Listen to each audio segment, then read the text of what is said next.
Hello, હા વીરજીભાઈ ઠુમર વાત કરે? હાજી અમરેલીથી વિકી ચાવડા વાત કરું. બોલો હરીકભાઈ. કેમ છો, મજામાં વીરજીભાઈ?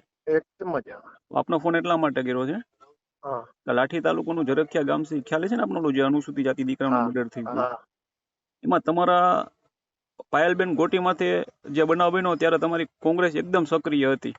હમ તમારા આ બેન છે, જે જેનીબેન ઠુમર, પ્રતાપભાઈ દુધાત, અમે બધા પરેશભાઈ હતા ધાનાણી, સક્રિય. હા બધા એકદમ સક્રિય હતા, બરોબર? હા હતા બરાબર.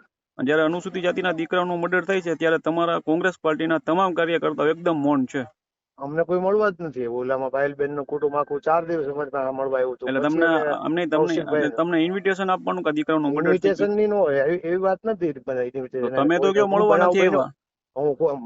અમે ફોન કર્યો તો પણ એટલે તમે કે જે અમને મદદ આ બધા કરે છે.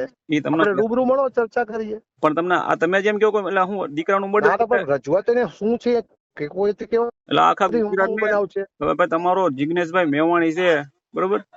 એ તમારો જિગ્નેશભાઈ કરે છે ને કોંગ્રેસની બી બાબતમાં સ્ટેટમેન્ટ કરે જ છે, તો આપ જાણો જ છો. પણ એમ નહીં તો તમે એમ કહો અનુસૂચિત જાતિ તમને દીકરો મળવા આવે કે ના ના ભાઈ? એને માટે અનુસૂચિત જાતિના 4 દીકરા ગુજરી ગયા, આખી કોંગ્રેસ ની આ ગઈ હતી હમણાં. તો આમાં તમને શું વાંધો આવ્યો? મીઠાપુર અમને કોઈ ખબર જ નથી શું પ્રશ્ન એટલે છે. આખા કોઈ આવીને કે તો થાય ને. હવે ભાઈ તમારો પહેલો ફોન આવ્યો છે આજે. આ સીસીટીવી ફૂટેજ વાયરલ છે, તમારા જિગ્નેશભાઈ મેવાણી 4 દિવસ સુધી ત્યાં બેસે છે. જિગ્નેશભાઈ આવે છે, તમને પૂછ્યું? જિગ્નેશભાઈ કીધું છે? પૂછો. એટલે પણ તમને જિગ્નેશભાઈ આવે તો મારે માથા ઉપર હોય, પણ અમને કીધું નથી એ આ બાબત. દુઃખદ બાબત છે કે તમે આ નાતી વાત કરો છો એમ. હાલો, સાહેબ હું પૂછું ને, ના પાડી શકાય. આ નાતી વાત